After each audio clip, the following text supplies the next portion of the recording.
All right, today, so we got Jeffrey Cherry, a Catholic U alum, and we're doing the Cardinal Fast Five.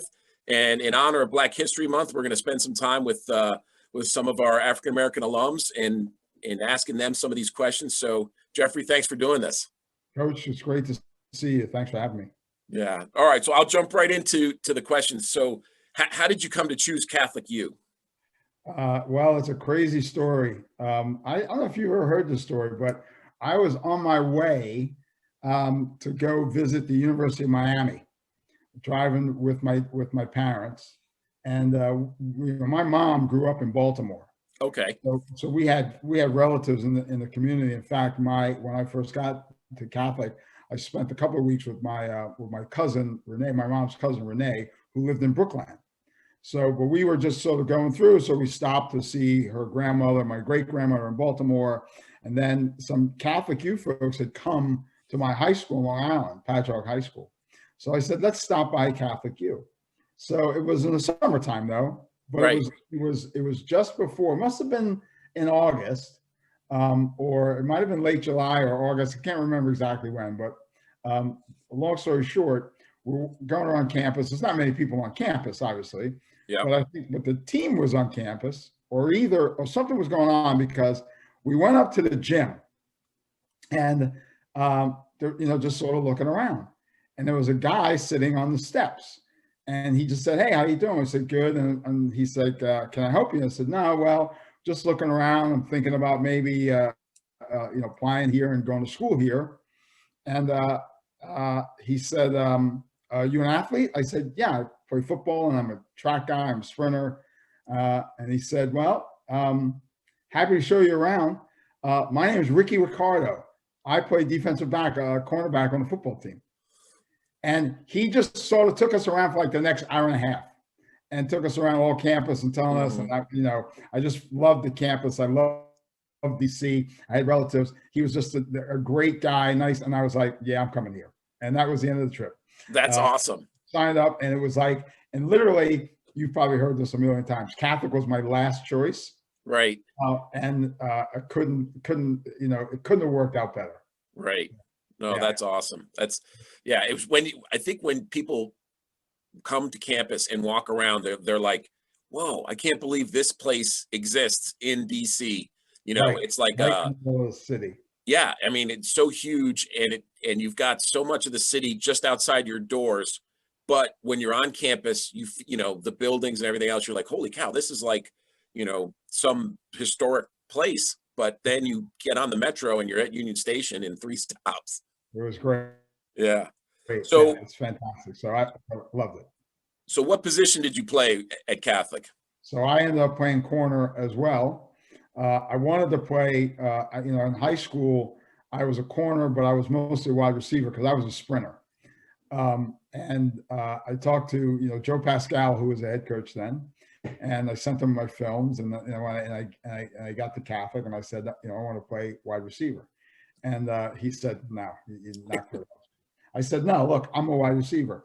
And he says, "Well, we got this guy named Mike Stotts, and a few other guys that are not quite as good as him, but almost as good." And so I looked at that and said, "Yeah, maybe corner's the right spot for me." So I ended up playing corner. Yeah. That's awesome. And I would have been behind a couple of Hall of Famers if I would have gone to the wide receiver spot. So, but playing corner, and so wait, what years were you there? So it was 80 what to 80 what? 78 to 82. Okay, 78 to 82. Yeah, so I was a Catholic until 85 because I took a year off and then I went back to grad school. Okay. Yeah. Okay. Yeah. So I can imagine the football was a little different than it is now. Like a corner didn't cover. There wasn't 70 passes being thrown a game. There was a lot of tackling and coming up on runs and stuff like that. Absolutely. But yes, but we played against every day in practice against guys like Steve Stanislav, and Mike Kozar, and Jerry McDonough, and Stotts, lots of athletes, and so Stan, some real guys. Like it wasn't a bunch of stiffs running around out there. No, Stan can light it up, as you know. Yeah. Yep. So, yeah. But it wasn't like it is today. No. So what'd you major in at Catholic? Architecture, Okay. both And undergrad and graduate school. so then after graduating, you just worked in that field, architecture, right? And then that's kind of led into what you've shifted. So tell me what you're doing now. Kind of explain what the projects you're in. Yeah, so I'm actually in the venture capital business now, essentially. So an investment business. I run an accelerator that focuses on finding, training, and investing in minority and female founders here in Baltimore and actually all over. But yeah, I started an architectural firm in 1986 with a guy named Spence Bowling, another Catholic U grad, for lots of different reasons. We turned that firm into more of a consulting company over the years. Joe Logue, who's another Catholic football guy, was my partner for a very long time. We had a technology component of our business, and then sold that business in 2006. I sold that business, interestingly enough, to another Catholic youth football guy who you all know, Joe Right. Cardinal. Yes. And then I was working with Rick Frazier, another. So it's all home, all Catholic football all the time. Yeah. So I was working with Rick Frazier. Rick and I started a hedge fund. I moved back to New York, and then about 2013, decided I wanted to get into sort of early stage venture investing. Moved back to, I was in DC for a while, and then moved to Baltimore, and then started this program. So been doing it for about 7 years. Well, I tell you, I love, seeing some of the stuff you put out from Conscious Venture Lab. Some of these projects that people are working on are so cool. Like, you look at what they're doing with it, and I think it really matches with like Catholic U's idea that you can make a nice living and you can help the world at the same time. Like you can make money and do good things, and you don't have to be the old robber baron mentality of I'm just going to grab as much as I can. There's ways to advance things. And that's what I love about this place. They kind of want you to think about people first, and then it goes, into the other side of it of like, okay, so I do need to pay my bills. How's this going to work? Yeah, no, exactly. Look, we're, so you and I, you've known this, but we're sort of pushing this idea of called conscious or stakeholder capitalism, Yep. where we're focusing on how do you create value for society as the purpose of your organization or of your business. And if you do a great job at creating value for society, you'll make money, and your shareholders and your partners will make money. So it's really in line with, with sort of Catholic social teaching, Yep. which is why, we've had, this, Coach, but we've had some really interesting opportunities to do some cool things. I helped run a program at the Vatican in 2017. Yeah. I've been pretty close with some folks from Rome, so it's been pretty gratifying. But yeah, the whole thing is based a lot on the ideas of the what's the purpose of your life, right? And aligning that with business and aligning that with Catholic social teaching. So it's pretty interesting. I tell you, it's so cool to hear about all the different moves you've made and how many Catholic youth football guys are involved in all that. And there's just something about when you have that shared experience of training camp together and sweating and playing in tough games, and like that builds a different connection than just sitting in the classroom next to somebody. I couldn't agree more. 100%. Look, this is a crazy fraternity, right? It's gone on forever. It started years before we got there, and it'll go on years after we're gone. But the connections that we continue that I made when I was there, continue to make with players that came after me, guys like you, and really, it's interesting. I don't see this as much in other places. I'm really strongly connected probably to guys on, across about 12 years. So probably 4 years ahead of me and 4 years behind me in my career. So, that's a pretty long duration, long swath to be connected, but really, tightly connected to guys along, across that continuum. And you're right. I mean, lots of things that I've done in business, even in life, all came from connections I made at Catholic youth football, right? Yeah. So that takes me to the last Catholic youth football in the bar business. Yes, well, we'll save that one for another chat. I'm sure I don't need my guys on the squad to know about how many days I worked down in in your place, which Yeah. I don't even know what it's called down there now, but Yeah, I don't know what, it used to be the Acme. I don't know yeah, what it is now, but yeah, yeah, it's a lot of life lessons learned in that place too, for sure. absolutely. Yeah. So what's your favorite memory from Catholic that you can share? Like, what do you when you think about your time back here? What's the one that keeps popping in your mind?